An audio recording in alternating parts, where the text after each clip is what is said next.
नमस्कार दोस्तों। एक पुरानी कहावत है, हाथी के दांत खाने के और दिखाने के और। इस कहावत या मुहावरे का इस्तेमाल मैं अक्सर किसी पार्टी के शीर्ष नेतृत्व के लिए तब करता हूं जब पार्टी का नेतृत्व, शीर्ष नेतृत्व कहता कुछ और है, उसके कार्यकर्ता या नेता करते कुछ और है, और जब उसके कार्यकर्ता और नेता उसके कहे के ठीक उलट करते हैं तो पार्टी का शीर्ष नेतृत्व चुप रहता है या नजरअंदाज कर देता है। फिर वो नसीहत कभी देता है मौके बेमौके पर, और उसके कार्यकर्ता और नेता ठीक उल्टा करते रहते हैं और उनकी नसीहतों पर का उस पर कोई फर्क नहीं पड़ता है। तो मैं मान लेता हूं कि हाथी के दांत खाने के और दिखाने के और है। आज का संदर्भ यह है कि आप सब लोग, हो सकता है बहुत सारे लोगों ने देखा होगा, एक वीडियो वायरल हो रहा है। उत्तर प्रदेश में देवरिया जिले की बरहज विधानसभा सीट है, असेंबली सीट। वहां के विधायक हैं बीजेपी विधायक सुरेश तिवारी। उनका एक वीडियो वायरल हो रहा है, आप सब लोगों ने देखा होगा। नहीं देखा होगा तो आप देख लेंगे और अभी जो मैं बताऊंगा उससे आपको अंदाजा लग जाएगा। ये विधायक महोदय अपने इलाके में कह रहे हैं लोगों को कि एक चीज ध्यान में रखिएगा, आप लोग, मैं सबको बोल रहा हूं, ओपनली बोल रहा हूं, कोई भी मुसलमान के यहां से सब्जी नहीं खरीदेगा। ये विधायक, बीजेपी के विधायक बोल रहे हैं, सुरेश तिवारी बोल रहे हैं, ओपनली कह के बोल रहे हैं कि मैं ओपनली बोल रहा हूं, आप लोग किसी मुसलमान के यहां से सब्जी नहीं खरीदिएगा। बीजेपी का विधायक बोल रहा है। बोल कब रहा है? जब इसके पहले प्रधानमंत्री मोदी देश की जनता को एड्रेस करते हुए ट्विटर पर नसीहत दे चुके हैं कि कोरोना धर्म, नस्ल, मजहब, सरहद किसी चीज को तोड़कर आता है और कोरोना से इन सब का कोई रिश्ता नहीं है। इसलिए सद्भाव के साथ, भाईचारे के साथ कोरोना का हम मुकाबला करें। और उसके बाद जो संघ है, आरएसएस, जो मातृ संगठन है बीजेपी की, संघ के शीर्ष पुरुष जो है मोहन भागवत, संघ प्रमुख, उन्होंने भी अभी 3 दिन 4 दिन पहले रविवार को उन्होंने एक वीडियो संदेश जारी किया था। उसमें उन्होंने भी कहा, संघ प्रमुख ने भी कहा कि हमें किसी समुदाय की किसी घटना या किसी व्यक्ति विशेष ने जो कहा उसको लेकर पूरे समुदाय के प्रति गलत भावना नहीं बनानी चाहिए। अगर उनके शब्दों को कहें तो उन्होंने कहा कि अगर किसी ने भयवश या क्रोधवश कुछ उल्टा सीधा कर दिया तो उस सारे समूहों को ही एक माप में लपेटकर उससे दूरी बनाना ठीक नहीं है। सर्वत्र दोष रखने वाले लोग होते हैं, सामान्य लोगों के मन में आ सकता है, लेकिन सबके लिए दूरी नहीं बनाना चाहिए। कुछ लोगों की गलती के लिए पूरे समुदाय के प्रति दुर्भावना नहीं रख सकते। मोटे तौर पर यही बातें मोहन भागवत ने कही। वो संघ के शिखर पुरुष हैं, एक तरह कहें तो बीजेपी की मातृ संगठन के शिखर पुरुष हैं। और बीजेपी के जो शिखर पुरुष हैं मोदी, प्रधानमंत्री मोदी, वो कह चुके हैं। और उसके बाद ये बीजेपी का एक विधायक अपने इलाके की जनता से कह रहा है कि, ये कहते हुए कह रहा है कि मैं ओपनली बोल रहा हूं कि मुसलमानों के यहां से सब्जी मत खरीदना।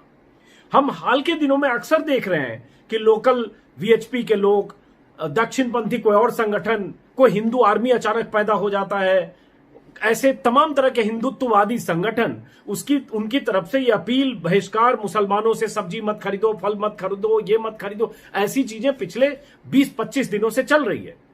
और वो चल रही है, उसको प्रोटेक्ट लोग कर रहे हैं, उसको तस्दीक उसकी कर रहे हैं, और कई बीजेपी के छुटभइये नेता ऐसे बयान भी अक्सर दे रहे हैं। लेकिन इस बार तो बीजेपी के विधायक ने सीधा बोला है, वीडियो पे है। और सबसे बड़ी बात, वो विधायक महोदय बचाव भी कर रहे हैं। जब उनका वीडियो वायरल हो गया तो कह भी रहे हैं कि मैंने ऐसा गलत क्या कहा, ओवैसी कहता है, फला कहता है, तो मैंने क्या कहा, मैंने अपनी जनता को आगाह किया। तो आश्चर्य की बात यह है, मैं इसलिए कह रहा हूं हाथी के दांत खाने के, दिखाने के और खाने के और, कि अगर प्रधानमंत्री मोदी ने कहा, अगर मोहन भागवत ने कहा कि किसी की गलती की वजह से पूरे समुदाय को, कुछ लोगों की गलती के लिए पूरे समुदाय के प्रति दुर्भावना नहीं रख सकते, इस तरह की बातें अगर मोहन भागवत ने कही, तो मैं मानता हूं वो बात क्यों नहीं बीजेपी के नेता मानते हैं। क्या इस विधायक की इतनी हिमाकत हो जाएगी कि मोहन भागवत के कहे को ना माने? इतनी हिमाकत हो जाएगी कि प्रधानमंत्री मोदी की नसीहत को ना माने? इतनी हिमाकत हो जाएगी कि अपने शीर्ष नेतृत्व, जिनके सामने इनकी हैसियत क्या है आप समझ सकते हैं, और उसके बाद ऐसे बयान देंगे और उसके बाद बचाव भी करेंगे और इनका कुछ बिगड़ेगा नहीं। हुआ यूं कि जब ये वायरल हुआ तो जो बीजेपी के स्टेट के प्रवक्ता लोग हैं, राकेश त्रिपाठी एक प्रवक्ता हैं, युवा हैं, उन्होंने भी बयान दे दिया। एक तरह से पार्टी ने इनसे दूरी बना ली इनके बयान से। इतना तक तो ठीक है, मामूली चीजें हैं, लेकिन मैं कह रहा हूं कि अगर उन्होंने ये बयान दिया, ये सांप्रदायिक सद्भाव या सामुदायिक सद्भाव को खराब करने वाला बयान है, नुकसान पहुंचाने वाला बयान है, चाहे तो उनके खिलाफ एफआईआर दर्ज हो सकती है और कई धाराओं में उनके खिलाफ एफआईआर दर्ज हो सकती है। लेकिन क्या उत्तर प्रदेश की सरकार, योगी की सरकार, यूपी की सरकार इनके खिलाफ, इस विधायक के खिलाफ एफआईआर दर्ज करेगी? और जाहिर नहीं करेगी। इसका आंसर भी, उत्तर भी मैं ही दे रहा हूं। तो फिर ये इसको क्यों न कहें कि हाथी के दांत खाने की ओर दिखाने की ओर।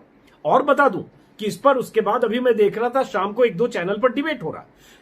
आरएसएस के समर्थक, आरएसएस के प्रवक्ता, आरएसएस के प्रचारक, जो लोग भी हैं, सब आकर बचाव कर रहे हैं और उसके बाद उस बहाने फिर तबलीगी के बहाने पूरे मुस्लिम समुदाय को घेर रहे हैं और दुनिया भर के तर्क, कुतर्क, वितर्क सब दे रहे हैं। तो सवाल यही उठता है, मैं तो सीधे मोदी जी से पूछता हूं, जिसका जवाब आज तक उन्होंने दिया नहीं, देंगे नहीं, क्योंकि हम लोगों की हैसियत ऐसी नहीं है कि हम लोगों के सवाल का जवाब दें। लेकिन मेरा सिर्फ सवाल यह है कि सर, अगर आप कहते हैं, अगर आप ऐसी बात कहते हैं तो पहले तो मैं सलाम करता हूं आपको, लेकिन दूसरी बात कि आपके कहे का आपकी पार्टी के विधायक, उन पर क्यों नहीं असर होता है?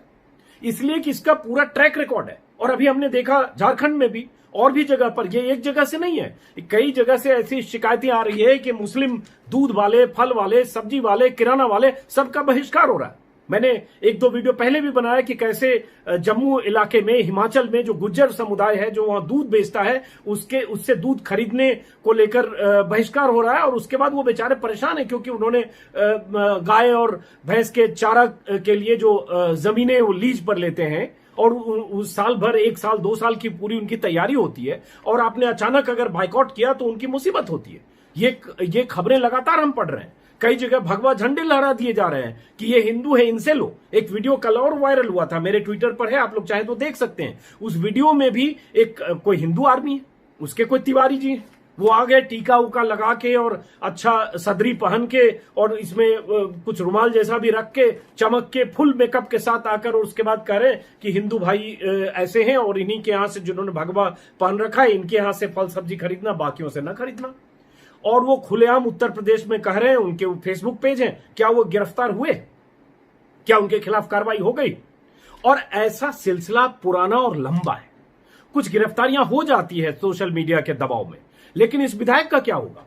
और अगर इस विधायक के खिलाफ कुछ नहीं होता है, विधायक की तो हालत यह है कि माफी भी मांगने को तैयार नहीं है, वो करेक्शन करने को भी तैयार नहीं है, वो ये मानने को भी तैयार नहीं कि उन्होंने कोई गलती की है। जब वो गलती ही मानने को तैयार नहीं है तो क्या कहें कि मोदी जी ने क्या कहा, भागवत जी ने क्या कहा, पार्टी नेतृत्व ने क्या कहा, संघ नेतृत्व ने क्या कहा, विधायक जी ने क्या किया? तो मुझे लगता है ये चिंताजनक है। और चिंताजनक है ऐसे ही समझिए कि वही हाथी के दांत खाने के और दिखाने के और। भागवत जी कह गए कि किसी समुदाय की गलती या कुछ लोगों की गलती के लिए पूरे समुदाय के प्रति दुर्भावना न रखें, और ये विधायक महोदय साफ खुलेआम कह रहे हैं कि फल सब्जी मत खाएं। तो ये मैं कई बार इस पर अपनी बात कह चुका और कहता रहा हूं सालों से, क्योंकि जैसे गोरक्षक की भी बात जब करेंगे तो प्रधानमंत्री मोदी, 2 बयान मेरे पास है, प्रधानमंत्री मोदी ने अगस्त 2016 और उसके बाद सितंबर, 2 बार पीएम मोदी ने अगस्त 2016 और जुलाई 2017, 2 बार प्रधानमंत्री मोदी ने बहुत तल्ख टिप्पणी की, बहुत तल्ख प्रतिक्रिया उनकी थी गोरक्षकों को लेकर। 2016 में तो अगस्त में उन्होंने यहां तक कह दिया कि गोरक्षा के नाम पर, गोरख धंधा करने वालों पर के खिलाफ कार्रवाई होनी चाहिए, पड़ताल की जाए। इनमें से 80% लोग ऐसे निकलेंगे जो गोरक्षा की दुकान खोलकर बैठ गए हैं। ऐसे लोगों पर मुझे गुस्सा आता है। राज्य सरकारों से मैंने ऐसे लोगों का डोजियर तैयार करके कार्रवाई की अपील की। ये प्रधानमंत्री मोदी बोल रहे हैं। उसके बाद दोबारा फिर बोला, हालांकि ये बोलने के बाद उनके खिलाफ जो हिंदू वाहिनी बहुत सारे दस्ते हैं, स्वयंभू दस्ते, उन्होंने पीएम मोदी पर भी हमला बोला। लेकिन दोबारा फिर बोला उन्होंने जुलाई 2017 में, फिर उन्होंने वही बात की। इस बार उन्होंने साबरमती में बोला, जो गुजरात में गांधी की कर्मभूमि है, साबरमती में फिर उन्होंने बोला। और उसके बाद उनके बोलने में साफ है कि ऐसे लोग दिन में गोरक्षा का चोला पहनकर घूमते हैं, रात में असामाजिक गतिविधियों में संलिप्त होते हैं और देश में किसी को अधिकार नहीं है कि गाय के नाम पर ऐसी हत्या करें। ये सब प्रधानमंत्री मोदी कह चुके। लेकिन उसके बाद क्या हुआ? उसके बाद हत्याएं थमी क्या? उसके बाद भी हत्याएं हुई हैं और उन हत्याओं को जस्टिफाई किया गया है। बीजेपी के प्रवक्ताओं ने भी किया है, नेताओं ने भी किया है, कार्यकर्ताओं ने भी किया है और लंबी लिस्ट है। अगर मैं सबके बयान लेकर बैठ जाऊं, अनंत हेगड़े से लेकर साध्वी प्रज्ञा से लेकर और गिरिराज सिंह से लेकर और साक्षी महाराज तक और वो राम जादे वाली मोहतरमा मैडम जो केंद्र में मंत्री रही हैं, इन सब के बयान लेकर अगर बैठ जाऊं तो लंबी लिस्ट है। ये वीडियो अभी 10 मिनट का हो गया, 20 मिनट हो जाएगा।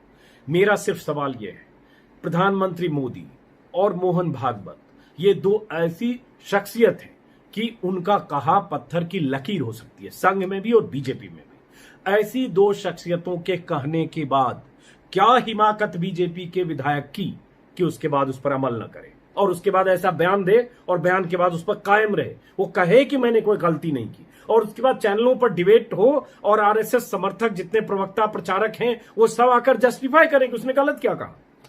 तो फिर क्यों न कहें कि हाथी के दांत खाने की ओर दिखाने की ओर। और ये इसलिए है क्योंकि देश में जिस तरह का ध्रुवीकरण है, सांप्रदायिक ध्रुवीकरण है, हिंदू मुसलमान के बीच बांटने की साजिशें हैं, इससे एक राजनीतिक ध्रुवीकरण से फायदा होता है, किसी भी दल विशेष को होता है। बीजेपी को उसका फायदा साफ साफ है और वो फायदा है इसलिए एक तरफ बयान देकर एक पोस्टरिंग करते हैं, एक चेहरा दिखाने की कोशिश करते हैं कि हम सबका साथ, सबका विकास, सबकी बात कर रहे हैं, सर्वधर्म समभाव की बात करते हैं, कई बार पीएम वसुधैव कुटुंबकम की भी बात करते हैं। लेकिन उसके बाद क्या करते हैं उनके लोग? प्रधानमंत्री कह देते हैं साध्वी प्रज्ञा को, मैं कभी दिल से माफ नहीं करूंगा, जब वो महात्मा गांधी के कातिल को देशभक्त बोलती है, गोडसे को। लेकिन उसके बाद क्या होता है? क्या कोई सजा मिलती है? साध्वी प्रज्ञा के उस बयान के बाद जो चुनाव के पहले दिया गया था, उस बयान के बाद बीजेपी ने एक कमेटी बनाई जो उनके उस बयान की जांच करती। अमित शाह ने उस समय बयान दिया था पार्टी अध्यक्ष के तौर पर। क्या हुआ? कहां जांच हुई? क्या सजा हुई? उसके बाद उल्टे उनको डिफेंस कमेटी में, संसदीय कमेटी में शामिल किया गया, जिस पर बहुत सोशल मीडिया में और कुछ चैनल पर भी जब इस पर बहुत सारी बहसें हुई तो उनको उससे बाहर किया गया। लेकिन सजा तो नहीं हुई, जिसके लिए प्रधानमंत्री मोदी कहते हो कि मैं दिल से कभी माफ नहीं करूंगा और उसके बाद उसका कुछ नहीं बिगड़ता है। तो चुनाव में आप दोनों स्पेस आप चाहते हो, आप सेक्युलर स्पेस भी चाहते हो, आप हिंदू मुस्लिम भाईचारे का स्पेस भी चाहते हो, आप ऐसे बयान भी देते हो और आपके पार्टी के कार्यकर्ता, नेता, सांसद, विधायक ऐसे जहरीले बयान भी देते हैं। उनका कुछ बिगड़ता भी नहीं है। किसी को निकाला गया क्या बीजेपी से? किसी के खिलाफ कार्रवाई हो गई क्या? ये कुछ दिन के लिए मामूली आईवास को छोड़ दें तो क्यों नहीं इस विधायक के खिलाफ एफआईआर होना चाहिए? एफआईआर अगर हो जाए तो मान ले कार्रवाई हुई, एफआईआर हो के उसको 6 महीने के लिए, 3 महीने के लिए पार्टी से सस्पेंड कर दीजिए तो लगेगा कार्रवाई हुई। कुछ नहीं, पार्टी ने आसान तरीका है कि हमने इनसे दूरी बना ली और इनसे, इनके इस बयान से पार्टी का कोई लेना देना नहीं है, इससे बात खत्म हो जाती है क्या? तो मेरा इस ऐसे बयानों पर इसलिए बार बार लगता है कि मत बोलिए ना, कहिए कि हमारी यही राजनीति है और ऐसे बयान मत दीजिए। दोनों स्पेस क्यों चाहते हैं आप? हालांकि जनता भी जानती है, आप भी जानते हैं, आपके कार्यकर्ता, आपके वर्कर, आपके वोटर, आपके ट्रोल, आपके चाहने वाले, आपके भक्त, आपके अंधभक्त सब जानते हैं कि आप क्या कह रहे हैं और आप क्या चाहते हैं और उनको क्या करना है। सबकी लाइन अपनी हिसाब से तय है। अगर नहीं है तो मैं प्रधानमंत्री मोदी जी से, अमित शाह जी से और पार्टी के शीर्ष के और नेताओं से चाहूंगा कार्रवाई करें। हालांकि आप, जब मैं ये कहता हूं कि प्रधानमंत्री मोदी करेंगे कार्रवाई, तो कोई कह सकते हैं आप में से कि भाई वो उत्तर प्रदेश के देवरिया जिले के एक विधायक हैं, उन पर कार्रवाई क्या पीएम करेंगे? पीएम नहीं करेंगे, योगी करेंगे। लेकिन वो एक सिर्फ नेतृत्व की बात है। चूंकि प्रधानमंत्री मोदी बीजेपी के शीर्ष नेतृत्व पर हैं और शिखर पुरुष हैं, इसलिए मैं उन्हीं से एड्रेस कर रहा हूं। चूंकि देश, जनता उन्हीं को जानती है, उन्हीं को वोट देती है, वही 130 करोड़ की बात करते हैं, तो उन्हीं से पूछा जाना चाहिए। वो एक फोन उठाएं और योगी जी को बोले कि इस विधायक के खिलाफ एफआईआर दर्ज करो, बोलो ये आके सामने माफी मांगे और आज से आइंदा कोई बीजेपी का नेता प्रवक्ता कम से कम बयान नहीं देगा। मैं मान लूंगा कि आप कह सकते हैं ट्रोल आपके हाथ में नहीं है, हालांकि फिर भी मैं मानूंगा उसके लिए बहुत बड़ी आईटी सेल है जो काम करती है। एक तरह के व्हाट्सएप मैसेज आते हैं, एक तरह के सारे लोग पिल पड़ते हैं, हजारों लोग एक साथ रोबोट की तरफ पिल पड़ते हैं। वो सब संचालित कहां से होता है सबको पता है, आपको पता होगा। लेकिन कम से कम ये तो करिए तब तो आपके कहे का मान रहे कि पीएम ने कहा और उन्होंने उस पर कार्रवाई की और यह संदेश दे दिया सख्त। क्योंकि जब पीएम बोलते हैं या मोहन भागवत बोलते हैं तो हेडलाइन क्या चलती है चैनल पर कि प्रधानमंत्री ने दिए नफरत फैलाने वालों को सख्त संदेश, मोहन भागवत ने दिए सख्त संदेश, कुछ लोगों की गलती की सजा पूरे समुदाय को न दें। अब ये संदेश की हेडलाइन गई, लेकिन उस हेडलाइन में जो गई, ये जो कहा गया, क्या उस पर अमल क्यों नहीं हो रहा है? इस पर सवाल क्यों नहीं है? मैं तो कहूंगा कि सवाल सीधे पूछा जाना चाहिए। अगर किसी चैनल या मीडिया के संस्थानों को लगता है 2 फोटो लगाएं जैसे हमने लगाया है मोहन भागवत और मोदी जी का, और सीधा सवाल पूछे कि सर जवाब दीजिए कि आपने कहा लेकिन आपके इस विधायक ने आपके कहे पर अमल क्यों नहीं किया, और नहीं किया तो इनके खिलाफ क्या कार्रवाई होगी। माफ करिए, रिपीट हो रहा है और रिपीट होगा, क्योंकि मुझे आक्रोश होता है ऐसी चीजों पर कि कोई विधायक कैसे कह सकता है। और इसकी ऐसे देखेंगे बीते 25 दिनों में तबलीगी जमात के बहाने, बार बार मैं इस पर कई वीडियो बना चुका हूं, आप निशाना आपका मुस्लिम है। मीडिया में भी क्या करते हैं आप, 3 मुस्लिम को बुला लिए, 3 मौलाना को बुला लिए, 3 आरएसएस और वीएचपी के लोगों को बुला लिया और वही बहसें चल रही है। और बहिष्कार की बात करेंगे, उसकी लंबी फेहरिस्त है। बल्कि इसमें यहां तक हो गया, गुजरात में जो पीएम मोदी का अपना स्टेट है, वहां अहमदाबाद में हॉस्पिटल में 2 वार्ड बना दिए गए, हिंदू वार्ड, मुस्लिम वार्ड। और उसके हॉस्पिटल के इंचार्ज ने कहा कि सरकार के कहने पे उन्होंने बनाया, हालांकि सरकार की तरफ से खंडन आया, लेकिन इंडियन एक्सप्रेस में खबर छपी, वो भी मैंने ट्विटर पर डाला है। तो इस हद तक जब आप करने लगते हैं, नालंदा में बिहार से खबर आई कि मुस्लिम दुकानों पर, हिंदू दुकानों पर भगवा झंडे फहरा दिए गए। हल्द्वानी से खबर आई थी, बहुत राज्य के अलग अलग, देश के अलग अलग हिस्सों से ऐसी खबरें आई। झारखंड में खबर आई विश्व हिंदू परिषद द्वारा शायद अधिकृत या कुछ ऐसा, ऐसी दुकान, वो फोटो में दिखाऊंगा। ये कौन होते हैं विश्व हिंदू परिषद वाले भाई कि वो तय कर दें कि ये अधिकृत दुकान है? क्या आप एमसीडी हैं, नगर निगम है, सरकार है, क्या है आप किसी एक राजनीतिक संस्था या किसी एक सामाजिक संस्था या किसी कोई भी संस्था, उस संस्था का आप हिस्सा, एक्सटेंशन है। लेकिन आप ये कैसे तय कर सकते हैं लॉ एंड ऑर्डर के हिसाब से कि हाँ ये फल यही बेचेगा, यही नहीं बेचेगा? ये कौन होते हैं आप तय करने वाले? किसने दिया, किसने हक दिया? लेकिन नहीं, उस पर कोई कार्रवाई नहीं होगी। हालांकि झारखंड में सरकार ने कुछ कार्रवाई की है। तो फिलहाल मैं इतनी बात कि अभी मुख्तार अब्बास नकवी का एक बयान आया। जब ये सब इतना होता है तो दुनिया में हंगामा मचता है। दुनिया के कई देशों से प्रतिक्रिया आई और उस पर जो OIC है, जो इस्लामिक देशों का 57 देशों का संगठन है, उसने भी एक प्रतिक्रिया दी कि इस्लामोफोबिया हो रहा है भारत में, और उसने पीएम से अपील की थी, जिस पर पीएम ने वो ट्वीट किया जिसका जिक्र मैं कर चुका हूं। और वो ओमान से लेकर, कुवैत से लेकर और UAE तक ऐसी प्रतिक्रिया है। उसके बाद मुख्तार अब्बास नकवी का एक बयान था कि भारत मुसलमानों के लिए जन्नत है। जो लोग इस तरह की बात कर रहे हैं वो मुसलमानों का नुकसान कर रहे हैं।